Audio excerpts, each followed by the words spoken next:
Oração, a arte de acreditar. A oração é a chave mestra. Uma chave pode se encaixar e abrir a porta de uma casa, mas, quando ela se encaixa e abre todas as portas, ela pode merecidamente ser chamada de chave mestra. Tal como, e não menos que esta chave, é a oração para todos os problemas terrenos. Capítulo 1. A lei da reversibilidade. Rezem pela minha alma, pois mais coisas são forjadas pela oração do que sonha este mundo. Tennyson. A oração é uma arte, e requer prática. O primeiro requisito é uma imaginação controlada. Cerimônias e vãs repetições são alheias à oração. O seu exercício exige tranquilidade e paz de espírito, por isso, não use repetições vãs, pois a oração é feita em sigilo, e aquilo que o teu pai ver em segredo, lhe será dado abertamente em recompensa. As cerimônias habitualmente usadas na oração, nada mais são do que meras superstições, que foram inventadas para dar um ar de solenidade à oração. Aqueles que praticam a arte da oração muitas vezes são ignorantes nas leis que a regem. Eles atribuem os resultados obtidos aos rituais, e não ao espírito. A essência da oração é a fé, mas a fé deve estar permeada de entendimento, para que este seja transmitido junto à oração, que por si só, a princípio, não o possui. Portanto, busque a sabedoria, e com a sua obtenção, busque o entendimento. Este livro é uma tentativa de fazer o desconhecido ser conhecido, apontando as condições nas quais as orações são atendidas, e que, sem as quais, não poderiam ser. Ele define as condições que regem a oração, em leis, que simplesmente são uma generalização das nossas observações. A lei universal da reversibilidade é a base na qual essas alegações se estabelecem.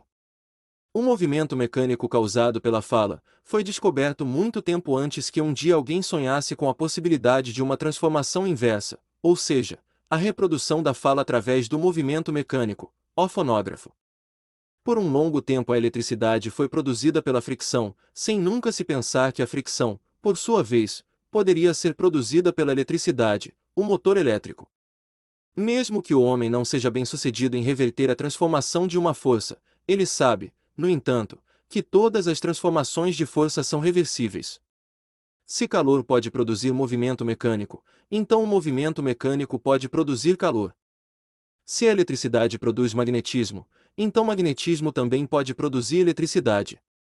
Se a voz pode causar vibrações ondulatórias, então tais vibrações ondulatórias podem reproduzir a voz, e assim por diante. Causa e efeito, energia e matéria, ação e reação, são iguais, e conversíveis entre si. Esta lei é de suma importância, pois ela permite prever a transformação inversa, uma vez que a transformação direta seja conhecida. Se você sabe a sensação que você sentiria ao realizar seu objetivo, então, inversamente, você sabe qual objetivo realizar para sentir tal sensação.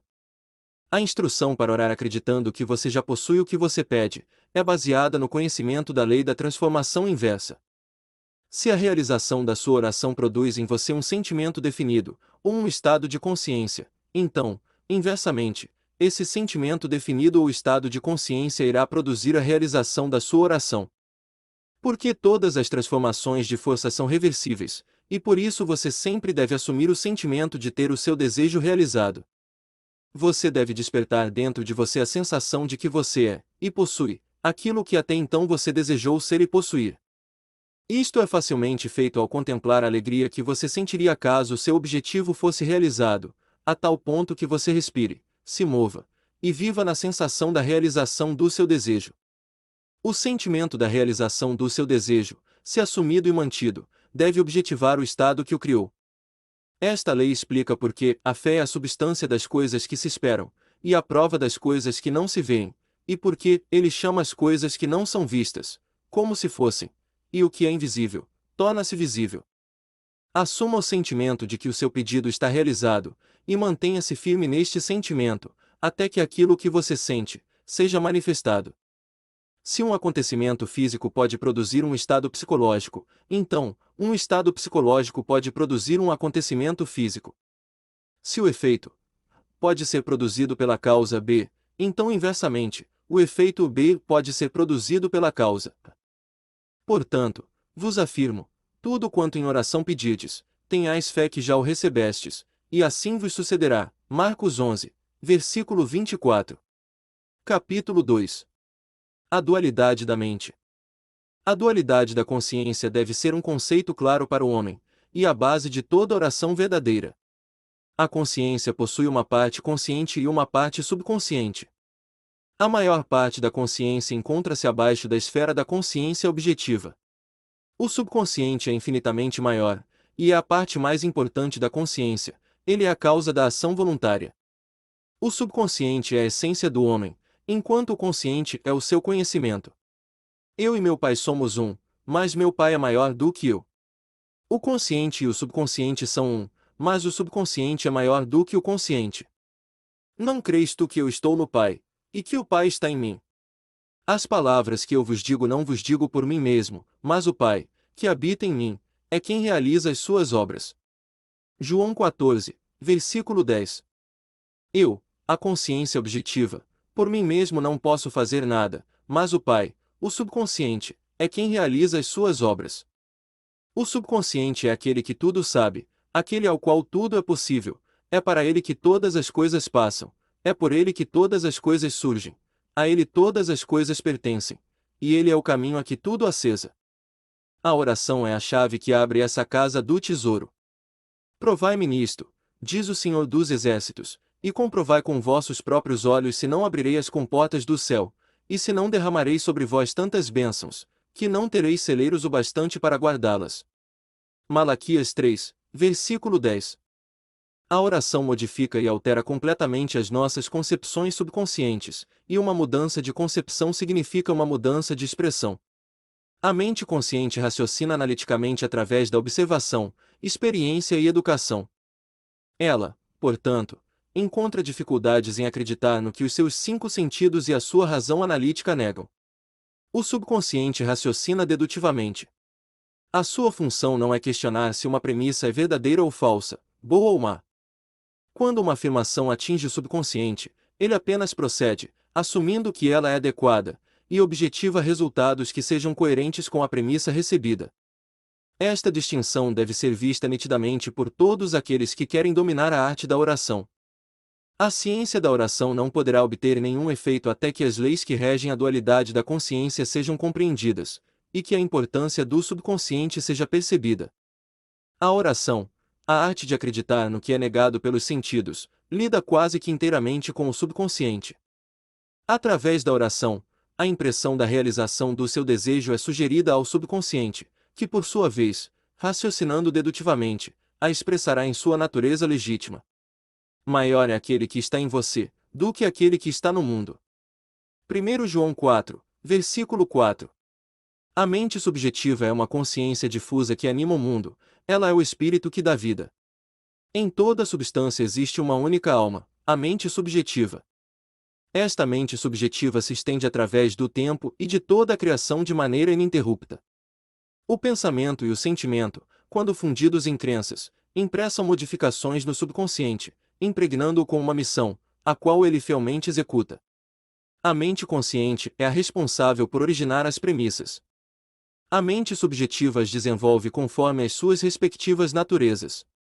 Se a mente subjetiva não fosse limitada quanto ao seu poder de raciocínio e iniciativa, o homem objetivo não seria então o responsável por suas ações no mundo.